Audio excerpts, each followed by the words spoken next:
ಮತ್ತು ಇನ್ನೊಬ್ಬ ಇರ್ತಾರೆ. ಅವ್ರು ಏನು ಹೇಳ್ತಾರಂದರೆ, ತಿಮ್ಮನನ್ನು ನೋಡಿ, ಈ ಮನೆ ಹಾಳು ಮಾಡೋನು ಏನು ಮಾಡಿದಾನಂದರೆ, ನಾವು ಇಲ್ಲದೇ ಇರುವ ಸಮಯದಲ್ಲಿ ನಮ್ಮ ಮನೆಗೆ ಬಂದು ನಮ್ಮ ಮನೆಯ ಹೆಣ್ಮಕ್ಳ ಮನಸ್ಸನ್ನು ಕೆಡಿಸಿ ಅವರಿಗೆ ಪೇಟೆಯವರು ಹಾಕ್ಕೊಳ್ಳೋ ವಸ್ತುಗಳನ್ನ ತಂದುಕೊಡ್ತಾ ಇದ್ದಾನೆ. ಹಾಗೂ ಆ ವಸ್ತುಗಳನ್ನ ತಂದುಕೊಟ್ಟು ನಮ್ಮ ಮನೆಯಲ್ಲಿರುವಂತಹ ಧಾನ್ಯಗಳನ್ನ ತೊಗೊಂಡೋಗಿದ್ದಾನೆ ಅಂತ ಅವರು ದೂರು ಹೇಳ್ತಾರೆ. ಅದನ್ನು ಕೇಳಿಸ್ಕೊಂಡಂತಹ ತಿಮ್ಮನಿಗೆ ತುಂಬ ಭಯ ಆಗುತ್ತೆ ಅವನಿಗೆ. ಈಗ ಹಿರಿಯರು ಕೇಳ್ತಾರೆ ತಿಮ್ಮನ ಹತ್ರ, ಏನಪ್ಪ ಅವ್ರು ಹೇಳಿದೆಲ್ಲ ನಿಜಾನ, ನೀನು ಇದು ರೀತಿ ತಂದುಕೊಡ್ತಾ ಇದ್ದ ಅಂತ. ಅವನು, ಹೌದು ಸ್ವಾಮಿ, ಏನೋ ಗೊತ್ತಿಲ್ಲದೆ ತಪ್ಪು ಮಾಡಿಬಿಟ್ಟೆ, ಇನ್ನು ಮುಂದೆ ಯಾವತ್ತೂ ಮಾಡೋದಿಲ್ಲ, ನನ್ನ ಕ್ಷಮಿಸ್ಬಿಡಿ ಅಂತ ಕೇಳ್ತಾನೆ. ಆಗ ಅಲ್ಲಿದ್ದಂತಹ ಕೆಂಗಣ್ಣ ಅನ್ನೋನೊಬ್ಬ ಕೋಪ ಬಂದು ಓಡಿ ಬಂದು ಈ ತಿಮ್ಮನಿಗೆ ಒದಿತಾನವನು. ಜಗಳ ಆಗುತ್ತೆ, ಎಲ್ಲ ಬಿಡಿಸ್ತಾರೆ. ಕೊನೆಗೆ 50 ರೂಪಾಯಿ ದಂಡ ಕೊಡಬೇಕು ಅಂತ ಹೇಳ್ತಾರೆ. 50 ರೂಪಾಯಿ ಎಲ್ಲೋಗೋದು ಅಂತ ಯೋಚನೆ ಮಾಡ್ತಾ ಇರ್ತಾನೆ. ಈ ಮಾಲೇಗೌಡರ ಹತ್ರ ಜಾಮೀನು ಕೇಳ್ತಾನೆ ಅವನು. ಅವರು ಏನು ಜಾಮೀನೆಲ್ಲ ಏನು ಬೇಡ, ಇವತ್ತೇ ಬಿಸಾಕೋರ ಮುಂದೆ ಅಂದ್ಬಿಟ್ಟು ಕೋಪವಾಗಿ ಹೇಳಿಬಿಟ್ಟು ಅವ್ರಿಗೆ ತುಂಬ ಬೇಸರ ಆಗಿರುತ್ತೆ ಇವ್ರು ಮಾಡೋದೆಲ್ಲ ನೋಡಿ. ಕಾಸು ಕೊಟ್ಬಿಟ್ಟು ಗೆಂಡೆ ತಿಮ್ಮನ ಕರ್ಕೊಂಡು ಮನೆಗೆ ಬರ್ತಾರೆ. ಅವನಿಗೆ ತುಂಬ ಬೇಸರ ಆಗಿಬಿಟ್ಟಿರುತ್ತೆ, ತುಂಬ ನೋವಾಗಿರುತ್ತೆ. ಊಟ ಕೊಟ್ಟರು ತಿನ್ನೋದಿಲ್ಲ.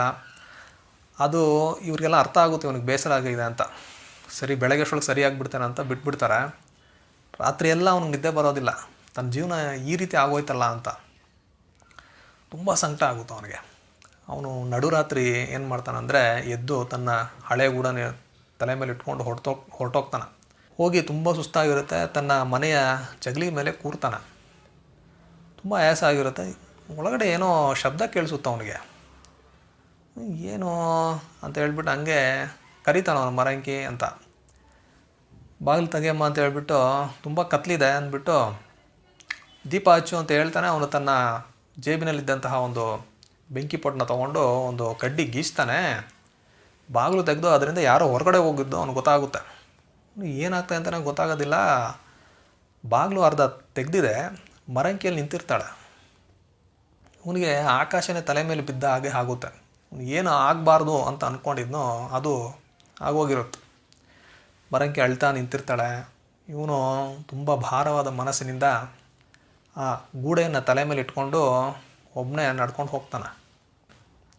ಮುಂದೆ ಗೆಂಡೆ ತಿಮ್ಮ ಹಾಗೂ ಮರಂಕಿಯ ಜೀವನದಲ್ಲಿ ಏನಾಗುತ್ತೆ ಅನ್ನೋದನ್ನು ನೀವು ತಿಳ್ಕೊಬೇಕಂದ್ರೆ ಒಮ್ಮೆ ಈ ಕಾದಂಬರಿ ಪರಸಂಗದ ಗೆಂಡೆ ತಿಮ್ಮನನ್ನು ನೀವು ಓದಬೇಕಾಗುತ್ತೆ.